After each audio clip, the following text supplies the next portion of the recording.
अस्सलाम वालेकुम, welcome to my YouTube channel cooking with Siha Rizwan. आज हम बना रहे हैं बड़े भाई की रेसिपी जो कि बहुत मज़े के बनते हैं।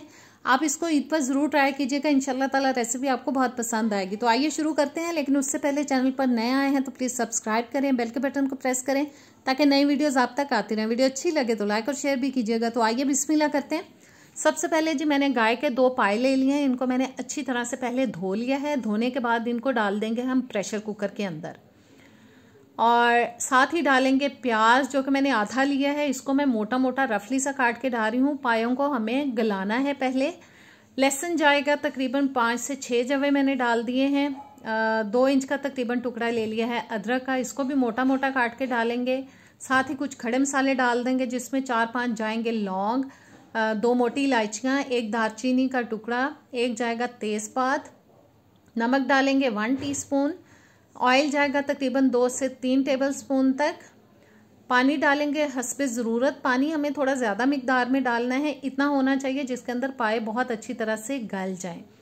और पानी डालने के बाद इसको अब हम बंद कर देंगे ऊपर से। बीच में कलर थोड़ा ख़राब हो गया था वीडियो का, इसके लिए मैं माज़रत चाहती हूँ।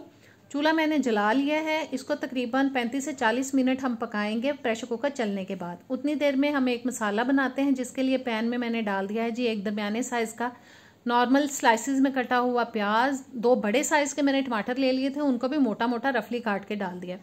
1 से 1.5 कप डाल दिया है पानी।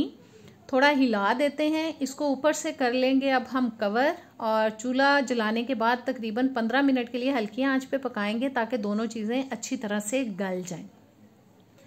तकरीबन 15 मिनट हो चुके हैं इसको पकते हुए, दोनों चीज़ें गल चुकी हैं।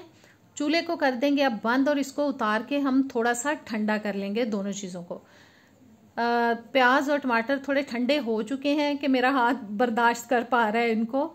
इस तरह से छिलका हमें उतार देना है टमाटरों का एक एक पीस के ऊपर से। इसको अब ब्लेंडर में डालेंगे और अच्छे से ब्लेंड कर लेंगे, पीस लेंगे। अब एक पैन के अंदर मैं डाल रही हूँ आधा कप तक कुकिंग ऑयल।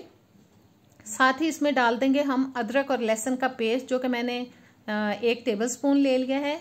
अदरक लहसुन को हमें दरमियानी आंच पे मुसलसल चम्मच चलाते हुए भून लेना है, थोड़ा सा सौते कर लेना है।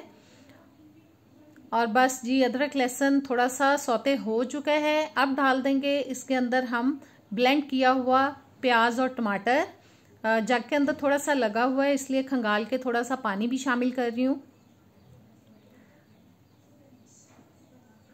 और अब डालेंगे हम इसके अंदर मसाले, जिसमें नमक जाएगा हस्बे ज़रूरत, अपने घर के टेस्ट के हिसाब से। मैं अपने घर के टेस्ट के हिसाब से डाल रही हूँ। और लाल मिर्च का पाउडर मैं डाल रही हूँ 1.5 टीस्पून। आप मसालों की मिकदार को कम ज़्यादा कर सकते हैं अपने घर के टेस्ट के हिसाब से, क्योंकि मैं अपने घर के टेस्ट के हिसाब से डाल रही हूँ। 2 टीस्पून में डाल रही हूँ जी सूखा धनिया पाउडर। हल्दी जाएगी जो कि मैंने आधा टीस्पून ले ली है। और अब डालेंगे हम इसके अंदर 1 टीस्पून कश्मीरी लाल मिर्च का पाउडर। ये सिर्फ कलर को खूबसूरत करने के लिए होता है, इसका कोई फ्लेवर या कड़वाहट इसके अंदर बहुत नहीं होती है, लेकिन ये ऑप्शनल है। अगर आपके पास घर पे हो तो आप डाल सकते हैं, अदरवाइज इसके बगैर भी आप बना सकते हैं, अच्छे बनते हैं। ढक के इसको हम 5-6 मिनट के लिए मीडियम लो फ्लेम पे पकाएंगे।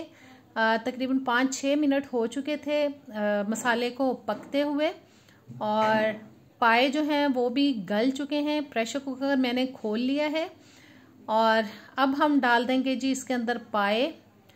बोटियां जो हैं हमें सारी की सारी यखनी के अंदर से निकाल देनी है, और एक बोल में मैं डालती जा रही हूँ। बोटियों को निकाल के यखनी को हम अलग कर लेंगे, बोटियों को हम अलग कर लेंगे। और बस जी इस तरह से हमें बोटियां निकाल के सारी डाल देनी है मसाले के अंदर। और अब हमें पायों को पकाना है जी, इसको भूनना है। तकरीबन 7-8 मिनट के लिए हम हल्की आंच पे इसको पकाएंगे ताकि पायों के अंदर अगर कोई स्मेल है ना वो बिल्कुल ख़त्म हो जाए। और भुनाई जो है वो हमेशा हल्की आंच पे ही करनी चाहिए, तेज़ आंच पे बिल्कुल नहीं भूनना चाहिए। और अब मैं डाल रही हूँ आधा टीस्पून इसके अंदर गरम मसाला पाउडर, ताकि स्मेल जो है वो बिल्कुल अच्छी तरह से ख़त्म हो जाए और जब हम खाएँ तो मज़ा आ जाए। और बस जी आहिस्ता आहिस्ता हमें इसको पकाना है। ये देखें ऑयल निकलना शुरू हो चुका है। आपको इसलिए नज़र नहीं आ रहा क्योंकि मैंने कम मिकदार में डाला था, क्योंकि पाए के अंदर खुद का अपना इतना ऑयल होता है, तो इसलिए इसके अंदर बहुत ज़्यादा ऑयल नहीं डालना चाहिए। जो यखनी थी पाए की वो मैंने छान के डाली है, ताकि जो खड़े मसाले वगैरह हमने डाले थे ना, अदरक लहसुन, वो सारे निकल जाएं और साफ़ शफाफ जो यखनी है वो उसके अंदर मैंने डाल दी है। हस्बे ज़रूरत पानी डाल देंगे जितना हमें इसका शोरबा तैयार करना है। और बस जी थोड़ा सा मैं और डालूँगी, बस मुझे इतना ही डालना था। इसको अब हम एक दफ़ा हिला देते हैं क्योंकि अब हमें शोरबे को अच्छे से पकाना है। बस अच्छी तरह से हिला देने के बाद अब हम ऊपर से इसको कवर करेंगे और ढक के तकरीबन मीडियम आंच पे मैं इसको पका लूँगी। जितना मुझे शोरबा बनाना है उतना रह जाएगा तो मैं इसको उतार दूंगी। और देखें जितना मुझे शोरबा बनाना था वो मेरे हिसाब से तैयार हो चुका है। ढक्कन मैंने उतार दिया है। आधा टीस्पून मैं डाल रही हूँ गरम मसाला पाउडर, क्योंकि मैंने भुनाई के वक्त भी आधा टीस्पून डाल दिया था। हरा धनिया डाल दिया है क्योंकि मुझे पसंद है। अगर आपको पसंद नहीं तो आप इसको स्किप भी कर सकते हैं, क्योंकि बाज़ लोग जो हैं वो पाए के अंदर हरा धनिया पसंद नहीं करते, लेकिन मुझे अच्छा लगता है इसलिए मैंने डाल दिया। अब हल्की आंच पे 5-6 मिनट के लिए इसको हम दम पे लगाएंगे और देखें कितना खूबसूरत कलर निकल के आया है। बहुत मज़े की रेसिपी है, इसको ज़रूर ट्राई कीजिएगा। मुझे कमेंट्स में ज़रूर बताइएगा कि ये पाए की रेसिपी आपको कैसी लगी। नेक्स्ट वीडियो तक दें मुझे इजाज़त। इंशाल्लाह ताला किसी अच्छी रेसिपी के साथ मिलेंगे। अल्लाह हाफिज़।